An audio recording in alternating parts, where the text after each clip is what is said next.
Muchas gracias por estar aquí hoy.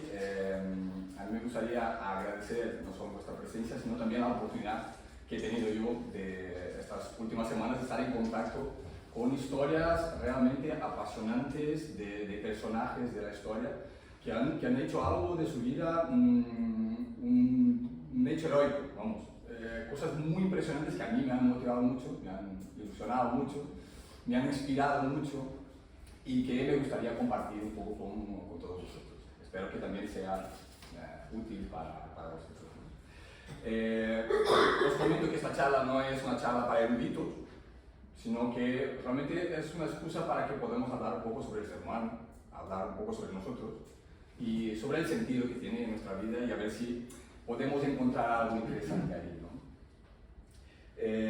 Dicho esto, pues he seleccionado unos cuantos ejemplos de estos personajes, de exploradores y aventureros de la historia, y vamos hablando un poquito sobre ellos. Os daré datos, ¿no? Algo que he seleccionado, porque claro, cada uno de ellos daría una charla de por sí, o más de una, cada uno de ellos, que es, bueno, hay historias aquí que realmente a mí me han sorprendido mucho y que ya veremos.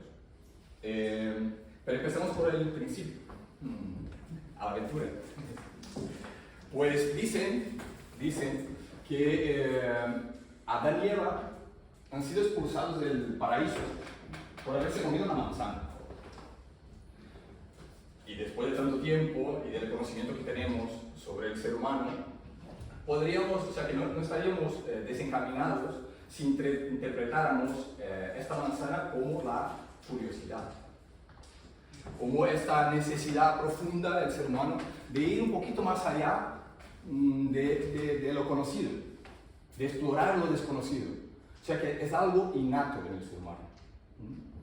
Al gran explorador George Mallory, que subió el Everest por primera vez en 1921, le preguntaron, pero a ver, tú, ¿escalar el Everest? ¿Y eso? ¿No? ¿Por qué? Es una locura. Y él simplemente pues, contesta, porque está ahí. ¿No? Y realmente pues, está ahí y yo no lo conozco. O sea que hay algo en el ser humano que le hace querer descubrir y explorar y conocer lo que él no conoce. Es algo innato en el ser humano. Hay una idea que me gusta mucho, que nos transmite el fundador de la Acrópolis, que es la de que nosotros, desde que nos conocemos por seres humanos, nacemos filósofos, nacemos con inquietudes. El filósofo es el que busca saber lo que no sabe, el que busca desvelar algo del misterio de la vida, algo que no tiene y quiere descubrir. Entonces nosotros desde muy pequeños, y si nos acordamos como éramos, o sea, que tenemos muchas inquietudes, queremos saber por qué llueve, cómo un pájaro puede volar, qué es la luna, hacíamos experimentos con las hormigas, o nos aventurábamos con juegos. O sea que hay esta necesidad en el ser humano muy profunda, y que eso es exactamente lo que nos conecta con estos grandes exploradores y aventureros de la historia. Que en el fondo también somos grandes exploradores y aventureros. Eso, me gustaría que esta idea quedara clara, ¿no? Y claro, hablando de historias heroicas, a mí me gustaría iniciar la charla hablando un poco de la mitología, porque los grandes ejemplos de exploradores que tenemos en la historia empiezan un poco por aquí. La mitología no vista como actualmente se interpreta, como un cuento o como un objeto de estudio para intelectuales. No, la mitología vista como historia, pero una historia que habla de la parte más interna del ser humano, del sentido de la vida, y que ha inspirado a muchísimos exploradores y a muchísimos personajes en la historia. Aquí pues os traigo algún ejemplo, por ejemplo Eneas de Troya, que sale de la guerra de Troya y recorre, bueno, aquí está la imagen que sale con su padre a cuestas y su hijo, y va a fundar Roma, y por ahí pasa por el Mediterráneo y le pasa de todo. O Jasón y los argonautas, que hacen un viaje imposible en búsqueda del vellocino de oro, Y bueno, pasan por naufragios, muertes, tienen que matar a monstruos, o sea, realmente una gran aventura. O Gilgamesh, que es nuestro héroe sumerio, que es el explorador por antonomasia, que busca la inmortalidad del alma. Y que de alguna manera pues, lo ha conseguido, ¿no? Porque después de 5.000 años o más, estamos hablando de él. Ahí está. ¿Ah? Muy bien, o Hércules, bueno, aquí un sinfín de personajes que inspiraron a los exploradores de la historia. Entrando un poco más en lo que son los hechos históricos, vemos que todas las culturas, muchísimas culturas, pues han tenido exploradores, han hecho exploraciones, se han aventurado. Los primeros que se conocen en la historia son los sumerios, que hay referencias históricas de que han hecho exploraciones, han sido los sumerios, que han, los reyes babilónicos, pues para expandir su territorio han hecho exploraciones. Entonces se conocen a nombres y datos y información, ¿no? Pero me gustaría mencionar más a Egipto, porque en Egipto hay un personaje que es Herkuf, que es un mural donde hay jeroglíficos que cuentan un poco la historia de su exploración. Él ha hecho más de 4 exploraciones en Sudán. O sea, claro, en Egipto, como hay la vía fluvial del Nilo, eso facilitaba para que pues, se pudieran desplazar y ir recogiendo otros territorios. Entonces, han ido a Sudán, a las costas del Mar Rojo, han explorado también el Mediterráneo. Y este personaje, dicen que es muy conocido porque trae de Sudán, en una de sus exploraciones, un pigmeo, que era un pigmeo bailarín, sacerdote, y Pepe II, eso es de la sexta dinastía, le encomienda con mucho cuidado ese trámelo en perfectas condiciones. Y yo le quiero ver. Entonces, y él consigue traerlo, y bueno, está en la historia, pues que consigue. Y sobre todo, claro, las exploraciones egipcias ya no son por conquistas de territorio, sino que son más bien por el tema de materias primas, que Egipto demandaba muchas piedras preciosas, oro, madera, entonces necesitaban también encontrar nuevas fuentes de materias primas. Viajan también mucho por el Mediterráneo, los egipcios, interesante. Luego, pues los aqueos, los fenicios son muy grandes exploradores, lo que pasa es que no hay datos de personajes en concreto que han salido a la historia, ¿no? Pero se saben los fenicios, pues han pasado por toda la costa del Mediterráneo, han descubierto todo el norte de África, y justamente en España pues han fundado emplazamientos que luego se convirtieron en grandes ciudades, como puede ser Cádiz o Almuñécar también. Es interesante, no hay nombres, pero sí que han sido muy grandes navegantes. Y con los griegos, a mí me gustaría destacar un personaje que no podía faltar en esta charla. Y aquí entramos un poquito más a hablar de cada uno de ellos, que es Alejandro Magno. Alejandro Magno, pues, el grande, ha sido un personaje extraordinario lo que ha hecho, pues es digno de un mito. Y es muy interesante el vínculo que tenía Alejandro Magno con los mitos, porque él se creía primero hijo de Zeus Amón y descendiente de Hércules y de Aquiles. Y él iba en todas sus campañas militares con un ejemplar de la Ilíada, comentado por Aristóteles, su maestro, y que lo sabía casi de muerte. O sea, que él estaba inspirado, muy inspirado en los mitos. O sea, gracias a toda la mitología, pues él ha hecho lo que ha hecho. Yo me arriesgaría a decirlo.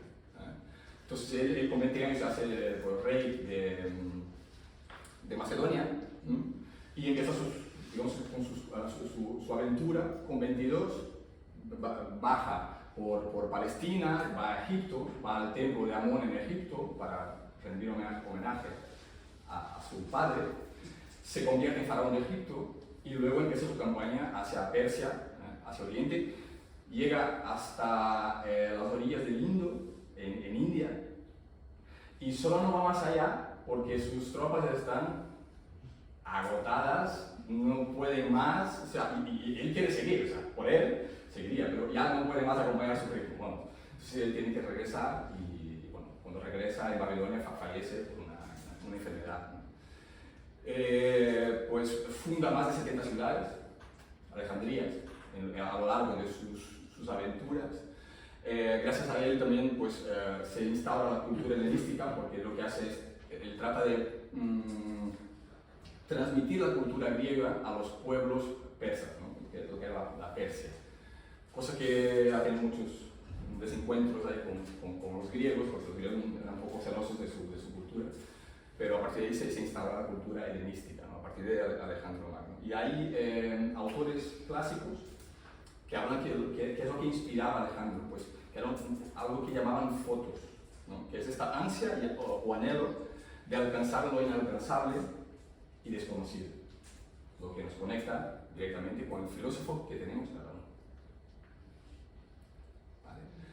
Bueno, aquí está un poco todo el periplo, que él sale de Macedonia, baja hasta Egipto, va al templo de Amón que está aquí, pasa por Siria, por Persia, sube, bueno, pasa por desiertos, montañas, hielo, de todo, hace todo este recorrido y luego regresa. Y pues en lo que es Babilonia, aquí fallece. O sea, él vive 33 años. Es alucinante. O sea, y todo lo que me he contado, porque su historia es realmente impresionante. Luego, a ver, ¿quién conoce a este personaje? Esta es la primera aventurera de la historia conocida. O sea, que se conoce. ¿Y sabes de dónde era? Nadie. Gallega.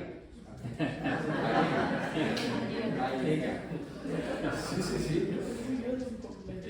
Se conoce su historia por las cartas que enviaba a sus hermanas que vivían en el Bierzo, lo que es el Bierzo hoy.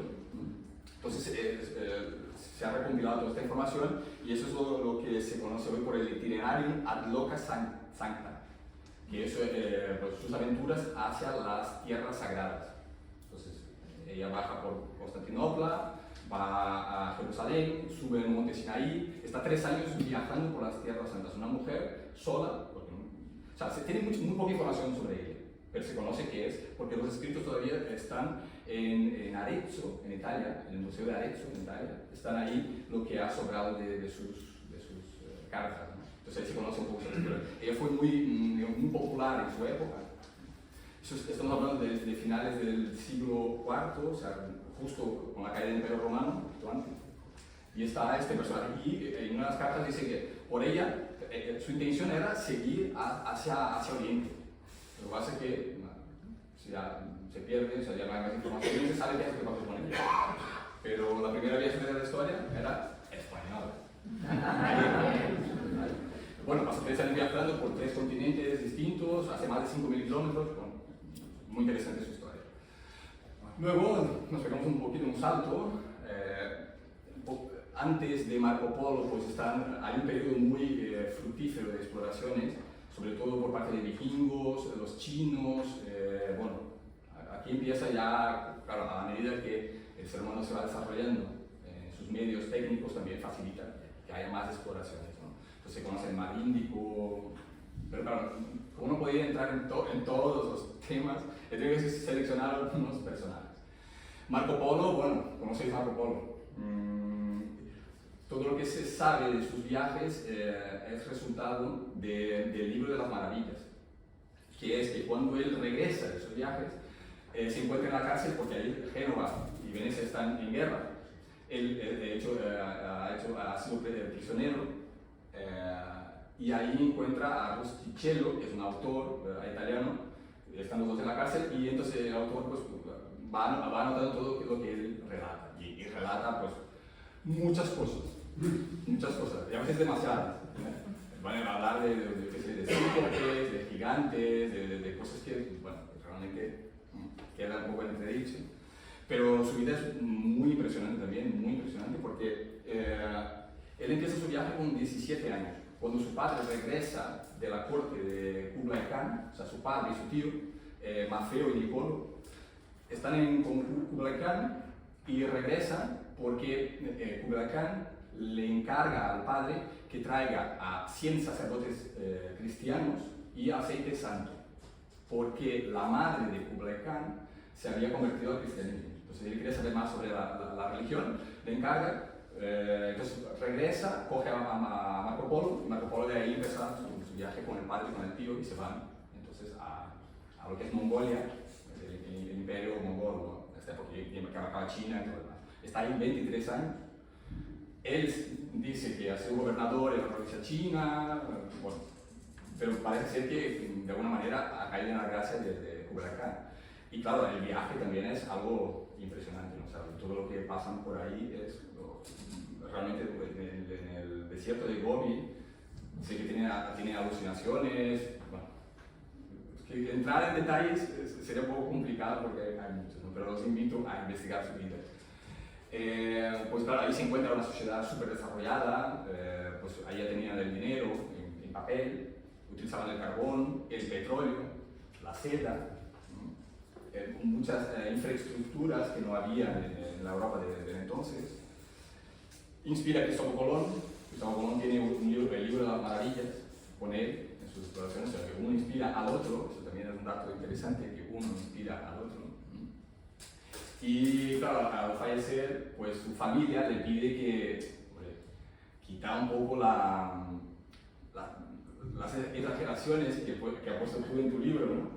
Y él dice, solo he contado la mitad de lo que verdaderamente vi. Entonces, claro, él se niega a quitarlo y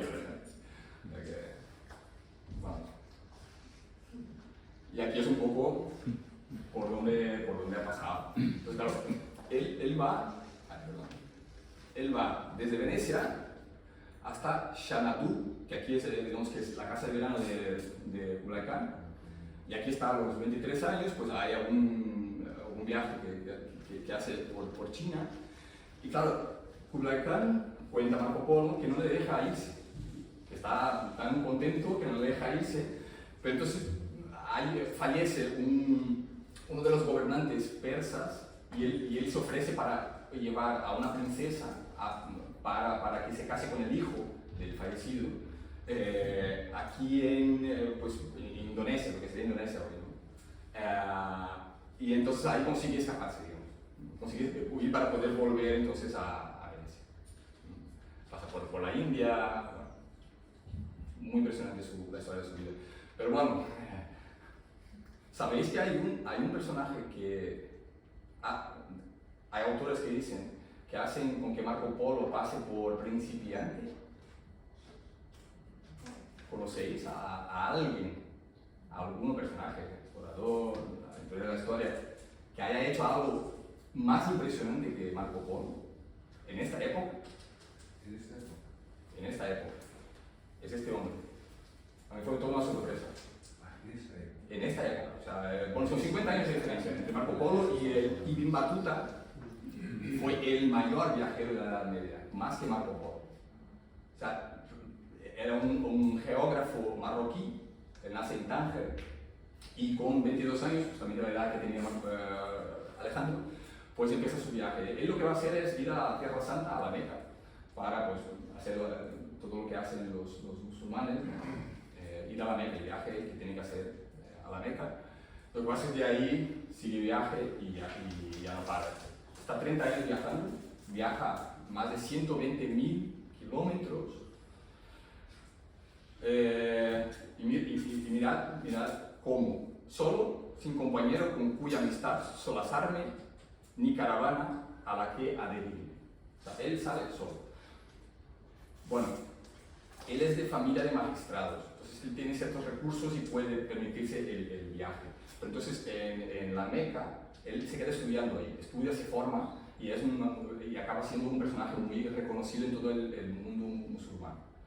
Entonces, ¿dónde va? Quieren que él se quede. Y él va a ser el ministro de Justicia en la India, luego va a ser ministro de Justicia en las Maldivas, también va a pasar 9 meses en las Maldivas. También no le quiere dejar irse, bueno, y este cuenta cosas, o sea, él cuenta sus historias en La Rila, que es un libro que él relata estas aventuras, ¿no? Que es muy interesante, y bueno, que fue secuestrado, que fue asaltado decenas de veces, que tuvo que pasar una semana en un pantano sin agua, sin comida. Bueno, cuenta cosas muy, muy impresionantes. Por cierto, en todo el mundo musulmán es muy agradecido de él porque todo el mundo conocido desde entonces pues, lo trae él. Toda la información sobre la ciudad, él relata mucho sobre cómo eran las ciudades, la cultura, las costumbres, todo esto. Y hoy pues el aeropuerto de Tánger lleva su nombre y también hay un astrolema lunar que lleva su nombre, Ibn Battuta. Muy interesante su historia, ¿no? Y fijaros por dónde estuvo este hombre. Es que realmente es impresionante. O sea, Ceilán, Sumatra, China, Beijing, se va a Kenia, pasa por Arabia, en Mali. O sea, es que es algo que a mí me impresiona muchísimo. Que realmente es impresionante. Y él, bueno, él va solo, sale, va a la Meca y bueno, que él regresa a Tánger, pero luego va haciendo viajes, exploraciones. Y un poquito más cercano a nuestro tiempo, no podría dejar de mencionar a la gran Elena Petrovna Blavatsky, que ha sido, bueno, es difícil de definirla porque ha sido una libre pensadora, aventurera. Es la mujer, hay autores que dicen que es la mujer más sabia del siglo XIX. Y ella pues relata muchas de sus aventuras en estos dos libros, que es El país de las montañas azules, que habla pues, de pueblos que están perdidos en los Himalayas, de la cultura de ciertos pueblos muy, muy curiosos, y también por las rutas y selvas del Indostán, que relata cultura, costumbres, lugares de la India. Pues ahí si queréis más información sobre sus aventuras, ahí ella lo relata. Pero además, que escribió todo lo que se sabe de ella, o gran parte de lo que se sabe de ella, son cartas que ella escribía a su hermana en Rusia. Es una rusa, nació en Rusia, pero nació en 1931 y con 17, 18 años empieza sus viajes. Ella va a estar, se sabe que estuvo en Canadá, en Estados Unidos, en México, en Ceilán, en la India, en el Tíbet, en China. En Europa pues estuvo en Francia, en Alemania, en Italia, sola, sin aviones, una mujer, en esta época estamos hablando de, ella nació en 1831.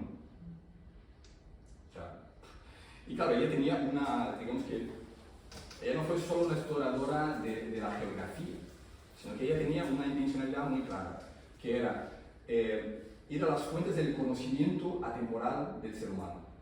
Ir al origen y unificar el conocimiento occidental y oriental. O sea, es una exploradora del conocimiento, por eso he puesto exploradora del conocimiento universal. Y logró cosas muy interesantes. Bueno, tuvo que trabajar en un circo, trabajó dando clases de piano, clases de canto, trabajó en fábricas, en Francia también como decoradora. O sea, es que contar su historia, es que parece una película, es muy difícil de reproducir lo que fue la historia de Blavatsky.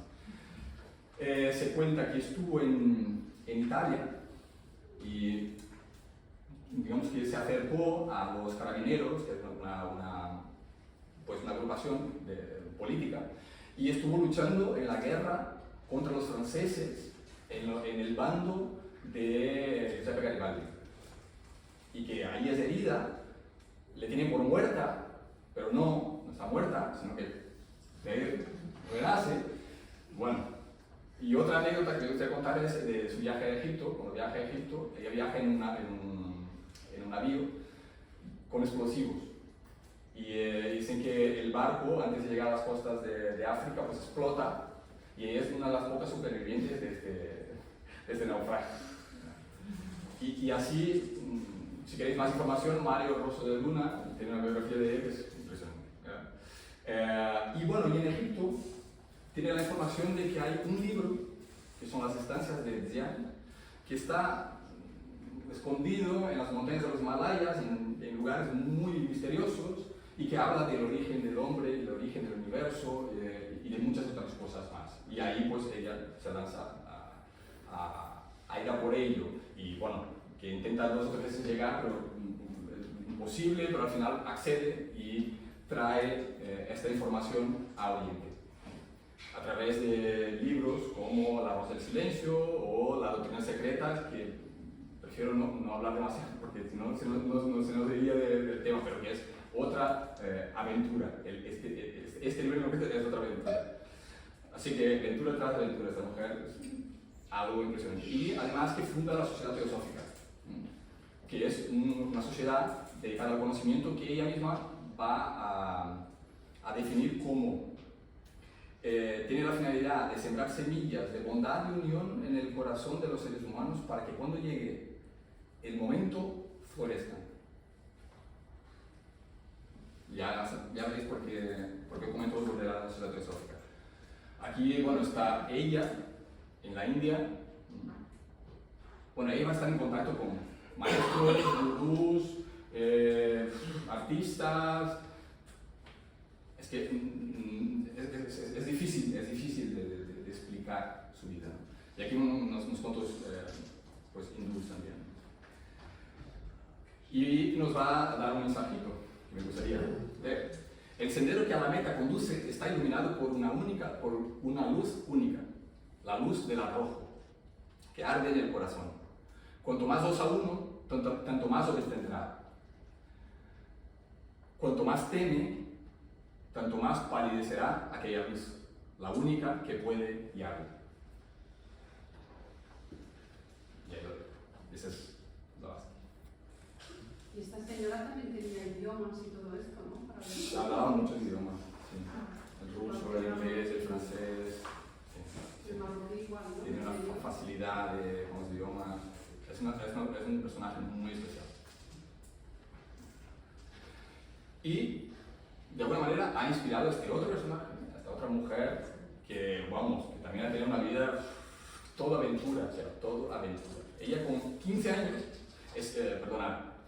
Alexandra Neil es una francesa que nació en una familia muy acomodada, es una buena herencia, pero lo suyo no es la comodidad, no, para nada. Ella con 15 años se quiere ir a Gran Bretaña sola, y la familia dice no, y le impiden, pero hasta los 25 años ella había estado ya en la India, en Túnez, se viene a España en bicicleta. Vamos, tiene una historia increíble. Y entonces ella viaja al Nepal. Y en Madras, o sea, la India, y ahí encuentra a un personaje que es Apur Yogaden. Ella en un principio le contrató como su empleado, pero luego él se convierte en su maestro y los dos empiezan a viajar y van pues a Corea, a Japón. Ella tenía la idea de entrar en Lhasa, en el Nepal, que en este momento era prohibido, o sea, ningún extranjero podía estar ahí y mucho menos una mujer. Entonces claro, un viaje imposible. Ella intenta un montón de veces, pero le arrestan y le vuelven a India. O sea, una y otra vez, le arrestan y le devuelven a la India, o sea que no consigue entrar. Y entonces ella se va a un monasterio budista y está ahí 2 años. O sea, se mete en una cueva y está 2 años y medio con su maestro. En la cueva se convierte en lama, le van a llamar a la lámpara de sabiduría. Y luego, ya veréis que tengo una frase que ella relata un poco esa experiencia, que es muy interesante. Está allí, casi muere de frío porque va con una túnica muy finita y a 4.000 metros de altitud, hielo, y está allí meditando y aprendiendo cosas. Y conoce al Dalai Lama también, que estaba refugiado en las montañas de los Himalayas. Y, a ver, esa es ella, aquí muy pequeñita, aquí con su maestro, el Yogden, aquí supuestamente en las montañas del Himalaya, y esta es ella un poco mayor. Ella fue cantante de ópera y escribió más de 30 libros. Ella fallece con 100 años. O sea, nació en 1868 y fallece en 1968. O sea, imaginaros todo lo que no ha hecho después. Y es realmente impresionante su vida. Aquí está ella, o sea, la primera mujer a acceder a Lhasa. Aquí está ella, disfrazada de mendigo, pues, se hace pasar por mendigo y están ahí meses y meses caminando en los Himalayas con su maestro. Y aquí en Lhasa, esta foto es muy, muy conocida suya, porque llega a Lhasa, ¿no? Entonces dijo, cuando se hace lama, viví en una caverna a 4.000 metros de altitud, medité, conocí la verdadera naturaleza de los elementos y me hice yogi. Como había cambiado mi vida, ahora mi casa era de piedra. No poseía nada y vivía de la caridad de los otros monjes. O sea, una persona de tenerlo todo, a llegar aquí, algo especial tendría. Y eso es un poco la experiencia que he tenido, lo relata ella, de llegada a Lhasa. Dice, les dijimos a todos que íbamos en busca de hierbas medicinales. Yogden se hizo pasar por hijo mío. Me teñí la piel con ceniza de cacao, usé pelo de yak que teñí con tinta china negra, como si fuera la viuda de un lama brujo. Decidimos viajar de noche y descansar de día. Viajar como fantasmas, invisibles a los ojos de los demás. Alguna vez tuvimos que hervir agua y echar un trozo de cuero de nuestras botas para alimentarnos. Y esa es otra frase pues, suya que también pues, demuestra mucho el calado que tenía. La aventura será mi única razón de ser. Impresionante. Y finalmente pues, os traigo aquí a Shackleton, Ernest Henry Shackleton, que era un anglo-irlandés que vivió en la época de las grandes exploraciones a la Antártida, al Polo Sur. Él antes de ir a la exploración, que hablaremos un poquito más, él viaja 2 veces antes al Ártico, se mete en un barco con otro y sale súper mal, pues enferma, tiene que regresar. El segundo viaje sí que sale bien, la segunda exploración al Antártico, porque él quería, en ese momento todos querían llegar al punto cero del Polo Sur. O sea, el Polo Sur era lo único que quedaba en esta época por conquistar. Entonces, todos los países tenían interés en el Polo Sur, saber lo que había ahí, saber petróleo, lo que había ahí, y conquistar, ¿no? Entonces, en la segunda expedición que él llega a 190 kilómetros del punto cero. Y cuando regresa a Inglaterra, pues le aclaman, recibe un montón de premios, bueno, es muy aclamado. Entonces, claro, en este interín, en la segunda exploración y la tercera, pues viene un noruego, Amundsen, que va y se levanta y llega al punto cero. Entonces, ¿qué es lo que queda? ¿No? ¿Qué es lo que nos queda? Pues queda atravesar todo el Polo Sur. Y esa es un poco la tercera expedición que él intenta hacer, que es la expedición imperial de la Antártica, que lo que quiere hacer es cruzar de punta a punta el Polo Sur. Y bueno, se monta la expedición, hay 58 tripulantes, o sea que hay 2 barcos, uno en cada punta. Uno iría el suyo con 28 tripulantes en una punta, atravesarían y estaría otro barco con otros 28 tripulantes para pues, recibirles, ¿no? Pero les sale todo fatal, vamos, es un desastre completo. Nada más llegar al Polo Sur, el barco se encalla en el hielo y no hay manera. O sea, se pasa ahí, claro, y llega al principio del invierno.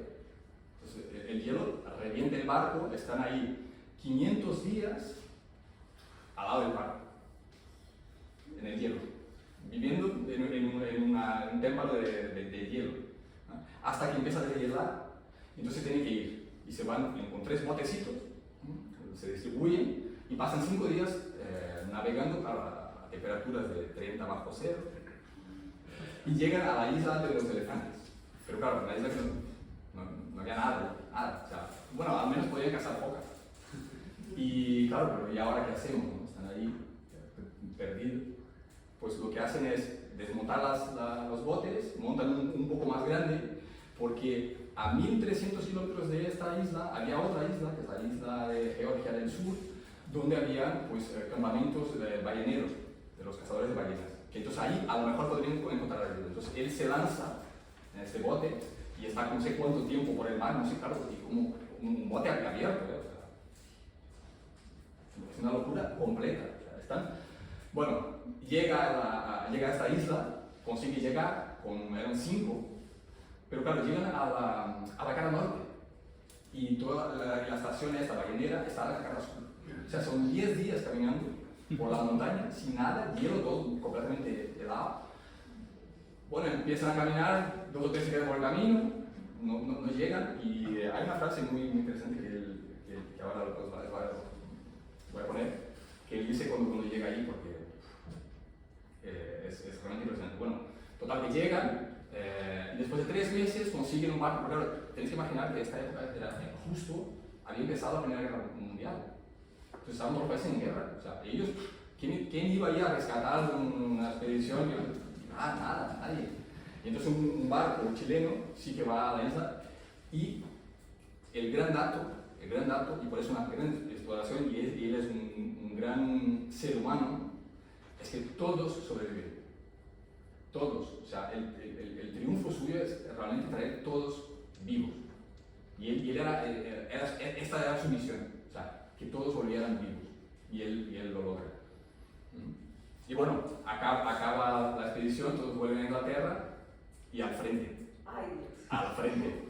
Y claro, murieron casi todos en la guerra. O sea, ahí no, en la guerra. Es que es realmente impresionante. Y ese es el anuncio que él pone en un periódico para reclutar voluntarios para ir a la expedición. Y dice, se buscan hombres para viaje peligroso, sueldo escaso, frío extremo, largos meses de completa oscuridad, peligro constante, no se asegura regresar sano. Eso sí, honor y reconocimiento en caso de éxito. ¿Y sabes lo que pasó? 5.000 personas se han apuntado para ir. O sea, que el ser humano realmente tiene algo dentro ahí que le mueve, porque si no, eso no se explica. ¿Cómo puede ser? 5.000 personas. Y bueno, hay relatos de cómo eran las entrevistas, ¿no? Es súper interesante porque él a veces pues, miraba uno y decía, pues sí. Hacía preguntas que no tenían mucho sentido, o sea, era una cosa muy intuitiva, ¿no? Pues, es muy interesante. Y aquí está un poco la tripulación del Endurance. El Endurance es su barco, el Endurance, que fue encontrado hace muy poco, fue encontrado en las profundidades del mar, los restos.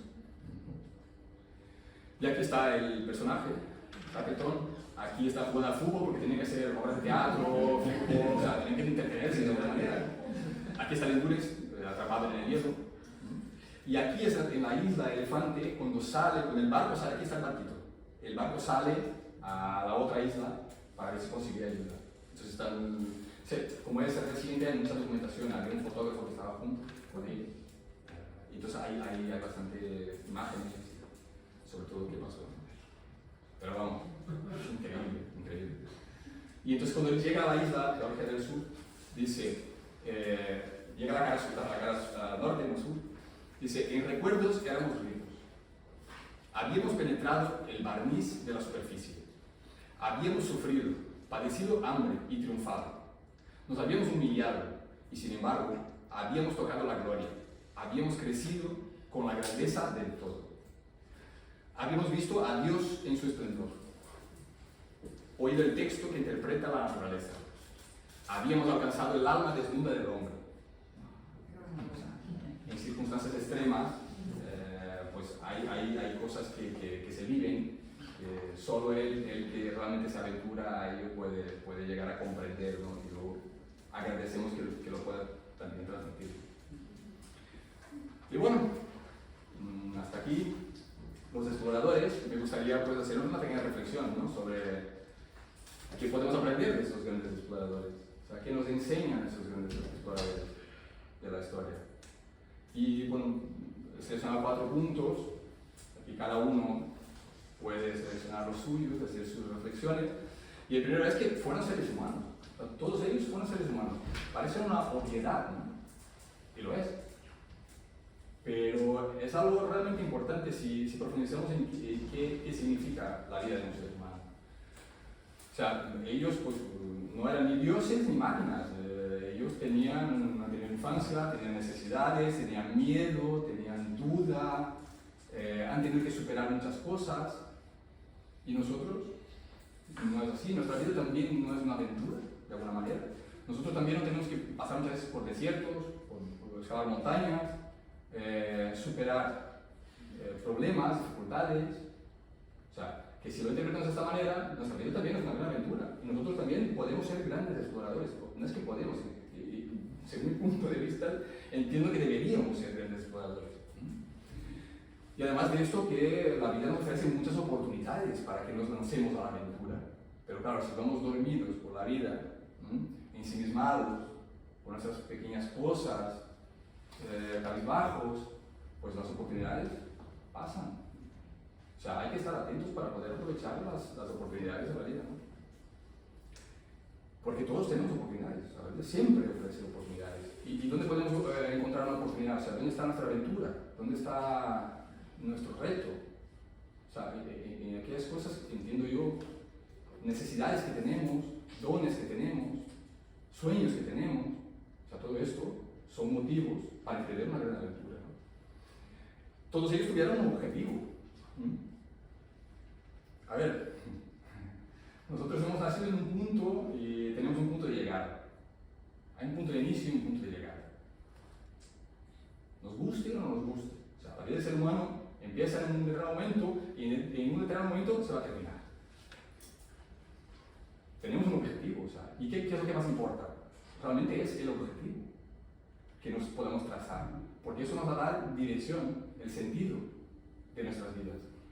Pero si nosotros no somos conscientes de ello, a lo mejor puede que estemos perdidos, ¿no? Entonces, es una invitación a que nosotros también pues, nos propongamos retos de nuestra vida, objetivos, alcanzar algo, descubrir algo, explorar algo.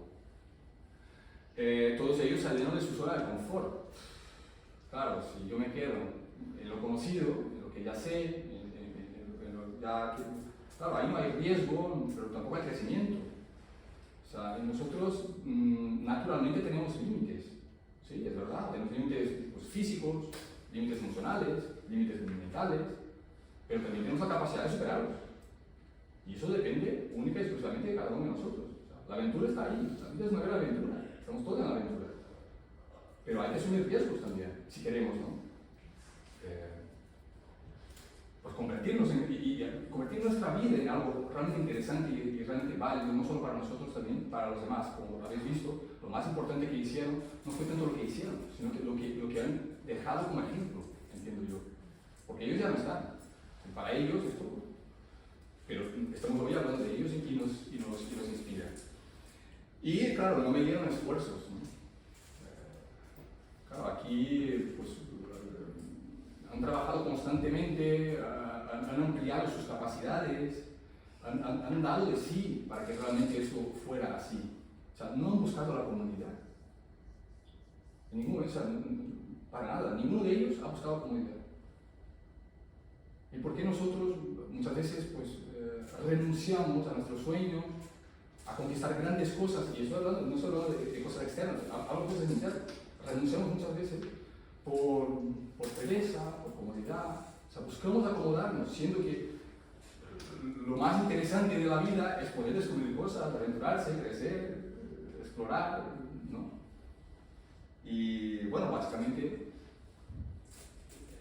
estas serían mis pequeñas aportaciones, lo que voy a reflexionar sobre la vida de estos grandes. Y os voy a dejar con una frase de una gran exploradora y una gran aventurera, que es Delia Steinberg Guzmán, que es la anterior directora de Nueva Acrópolis también, que nos va a decir sobre todo esto que estamos hablando.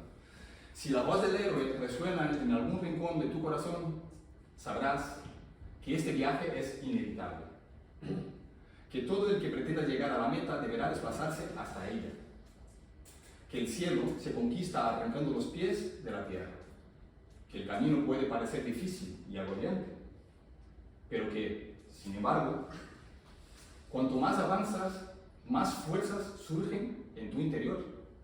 Son menos las sombras que entorpecen tu marcha y el cansancio es reemplazado por el entusiasmo. Y hasta aquí la charla.